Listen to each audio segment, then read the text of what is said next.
अस्सलाम वालेकुम जी, कैसे हैं आप सब? तो हम लोग स्टार्ट करने जा रहे हैं बच्चों, अब एक नया टॉपिक जिसका नाम है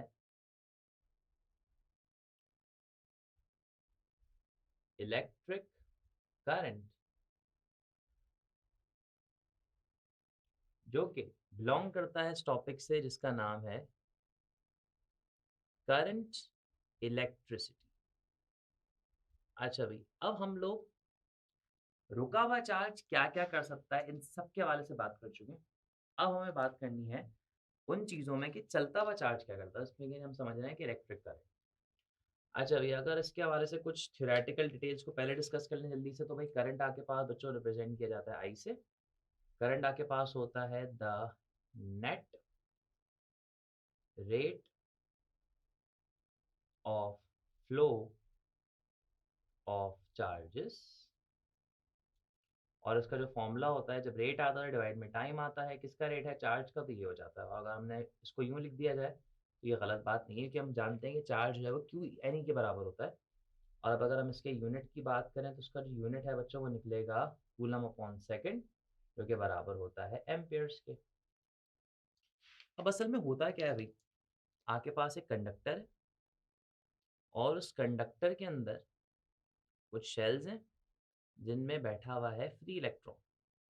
आपने इसको कनेक्ट कर दिया बैटरी से, और लेट सपोज इस वायर के अंदर भी इलेक्ट्रॉन्स मौजूद थे जो कि इस कंडक्टर से कनेक्ट हो गए। बैटरी के इलेक्ट्रॉन्स ने आके इनको पुश किया, अपनी जो वाइब्रेशन है इसमें ट्रांसफ़र की, वो इसमें ट्रांसफ़र हुई, वो इसमें ट्रांसफ़र हुई, वो इसमें ट्रांसफ़र हुई एंड सो ऑन, और इस तरह से करंट का फ्लो जो है वो स्टार्ट हो गया। अब होता बेसिकली क्या है, अगर आप देखो तो जब ये चार्ज यहाँ जाएगा तो ये जगह वेकेंट हो जाएगी, और ये वेकेंट, और फिर इस जगह पे ये चार्ज आएगा, फिर ये जगह वेकेंट हो जाएगी, फिर इसकी जगह पे ये चार्ज आएगा, फिर ये जगह वेकेंट हो जाएगी। तो अगर आप 1 सेकंड के लिए रुक-रुक के देखें तो आपको ऐसा लगेगा यार कि जो चार्जेस हैं वो आगे की तरफ जा रहे हैं, लेकिन जो वेकेंट स्पेसेस हैं वो पीछे की तरफ जा रही हैं। चार्जेस के फ्लो को अगर हम नोट डाउन करें तो उसको हम लोग कहते हैं इलेक्ट्रॉनिक करंट, जो कि नेगेटिव से एमिट होता है, पॉजिटिव में एब्ज़ॉर्ब होता है। और अगर हम होल्स के फ्लो काउंट करें तो इनको बेसिकली होल्स कहा जाता है, जहाँ पे इलेक्ट्रॉन नहीं होता, जैसे हमने 12th में पढ़ा था, उसको हम लोग कहते हैं कन्वेंशनल करंट, जो कि फ्लो करता है बैटरी के पॉजिटिव से बैटरी के नेगेटिव की तरफ। तो आपके पास जो इलेक्ट्रॉनिक करंट है उसके बारे में मानते हैं कि वो माइनस से प्लस की तरफ फ्लो करता है, और ये प्लस से माइनस की तरफ फ्लो करता है।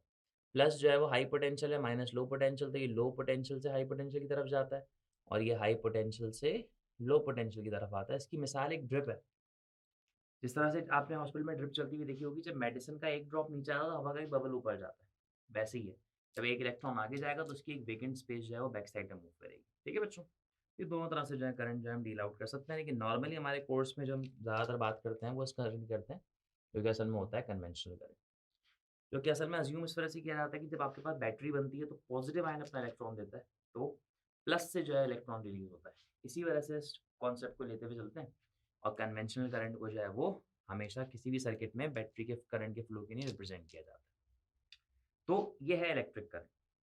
अब जब ये करंट किसी वायर से गुज़रता है बच्चों, तो उस वायर के अंदर मौजूद होती है एक चीज़ जिसका नाम होता है, ये जिसको हम प्यार से कहते हैं रेज़िस्टेंस। रेज़िस्टेंस को असल में रिप्रेज़ेंट किया जाता है भई R से, और ये होती है opposition to the opposition to the flow of charges. Unit आप सब जानते हैं इसका क्या होता है भई, ओम्स, जो कि बराबर होता है वोल्ट अपॉन एम्पेयर के। अब अगर मेरे पास एक कंडक्टर है, ठीक है? और उसके अंदर जो एटम्स हैं वो वाइब्रेट कर रहे हैं। मैंने यहाँ से बैटरी कनेक्ट कर दी और ये आया इलेक्ट्रॉन। अब क्या प्रोबेबिलिटी है कि इलेक्ट्रॉन बगैर कोलिजन ही गुज़रेगा? बहुत कम प्रोबेबिलिटी है, हो सकता है टकराए। जब टकराएगा तो उसके अंदर की जो एनर्जी है वो लॉस होगी। उसके अंदर कौन सी एनर्जी है? Kinetic energy. और जब वो लॉस होगी तो वो किसकी फॉर्म में कन्वर्ट हो जाएगी? हीट एनर्जी की फॉर्म में। जब भी हर कंडक्टर के अंदर से जब करंट फ्लो करवाओ तो वो थोड़ा सा हीट अप हो जाता है। अगर वो एक कंट्रोल लिमिट के अंदर हीट अप होता तो कोई मसला नहीं है, कि ज़्यादा हीट अप हो जाता वो जल जाएगा, सिंपल सी बात है। तो पता ही चला कि resistance is due to collisions between electrons and vibrating atoms या मॉलिक्यूल्स। ठीक है भाई, तो इस तरह से जो है उस पर बात की जाती है। अब अगर बच्चों हम इसको और आगे तक रिलेट करें, तो आपके पास जो रेजिस्टेंस की डिपेंडेंसी होती है भाई, वो होती है कुछ चीज़ों पे। और वो चीज़ें कौन कौन सी होती हैं? तो रेजिस्टेंस जिन चीज़ों पे सबसे पहले डिपेंड करती है, सबसे पहले तो वो डिपेंड करती है डायमेंशन पे। डायमेंशन का मतलब होता है लेंथ और एरिया। दूसरा वो डिपेंड करती है मटेरियल की नेचर पे। तीसरा वो डिपेंड करती है आपके पास टेम्परेचर पे। तो ये वो तीन चीज़ें हैं जिन पे आपकी रेजिस्टेंस जो है डिपेंड करती है, इसमें हमें बात करनी है। और एक बहुत इंपॉर्टेंट चीज़, जब भी आपके कंडक्टर को एयर में रखो तो उसके अंदर जो फ्री इलेक्ट्रॉन्स हैं वो मूव करते रहते हैं।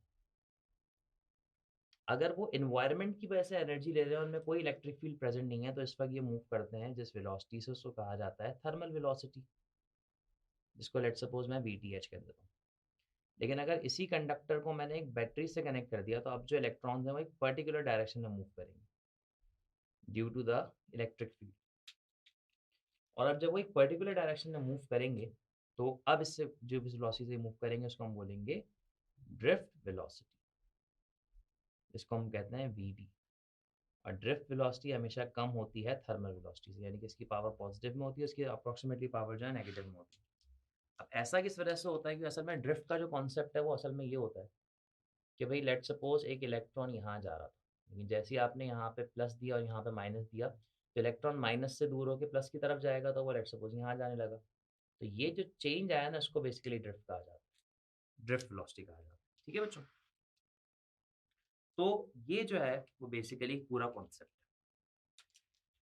अब अगर हम लोग रेजिस्टेंस के हवाले से कुछ बात करें, तो जैसे मैंने कहा कि भाई रेजिस्टेंस के दो रिलेशन हमें पढ़ने, एक डायमेंशन का, एक टेम्परेचर का। तो रेजिस्टेंस एंड डायमेंशन, और दूसरा जो है वो है रेजिस्टेंस एंड टेम्परेचर।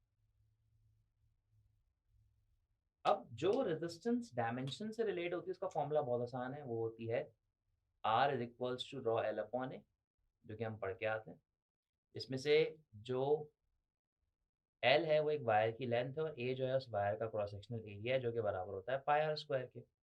और जो रॉ है असल में वो डेंसिटी नहीं है, बल्कि वो होती है रेजिस्टिविटी बच्चों। और रेजिस्टिविटी होती है एबिलिटी टू जनरेट रेजिस्टेंस, और उसका यूनिट होता है ओम इनटू मीटर। तो ये फॉर्मूला बेसिकली एग्जिस्ट करता है, और इस फॉर्मूले के बारे में हम देख सकते हैं कि जो रेजिस्टेंस है वो डायरेक्टली प्रोपोर्शनल होती है लेंथ के, लेकिन इनवर्सली प्रोपोर्शनल होती है एरिया के। वायर मोटा हो जाएगा, ज़्यादा करंट फ्लो कर पाएगा, रेजिस्टेंस कम हो जाएगी, वायर लंबा हो जाएगा, कोलिजन ज़्यादा होंगे, रेजिस्टेंस बढ़ जाएगी। तो ये कॉन्सेप्ट है। टेम्परेचर से अगर हम रिलेट करें, तो जिस तरह से हम लोगों ने लीनियर थर्मल एक्सपेंशन का फॉर्मूला पढ़ा था, वैसा ही फॉर्मूला यहाँ पे एग्जिस्ट करता है। यानी कि change in resistance is equals to initial resistance into alpha into delta T, और फाइनल रेजिस्टेंस बराबर होती है initial resistance into 1 plus alpha delta T. सब कुछ वैसा ही है, सिर्फ यहाँ पे अल्फा का नाम बदल चुका है।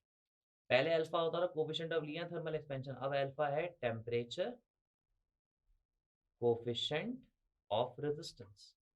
ये बताता है कि टेम्परेचर की चेंज से रेजिस्टेंस पे कितना इफेक्ट पड़ेगा, और उसका यूनिट अब भी वही है, डिग्री सेंटीग्रेड इनवर्स या केल्विन इनवर्स। हाँ, अब दो नई बात है, अल्फा की वैल्यू अगर आपको मिल जाए पॉजिटिव और अल्फा की वैल्यू अगर आपको मिल जाए नेगेटिव, तो उसका मतलब क्या है?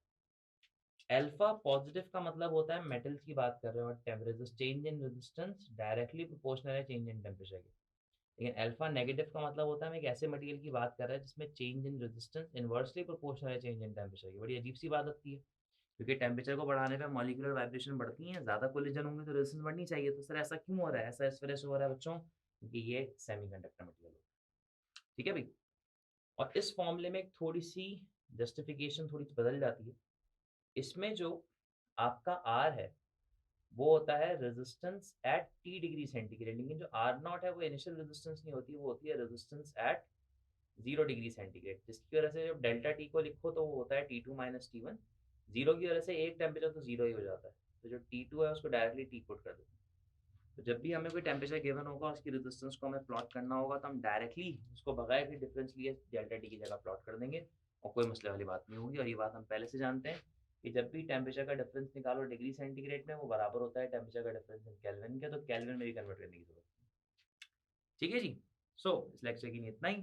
मिलते हैं इंशाल्लाह नए लेक्चर में नए टॉपिक के साथ। तब तक के लिए अपना बहुत ख़्याल रखें। मुझे दीजिए इजाज़त। अल्लाह हाफ़िज़।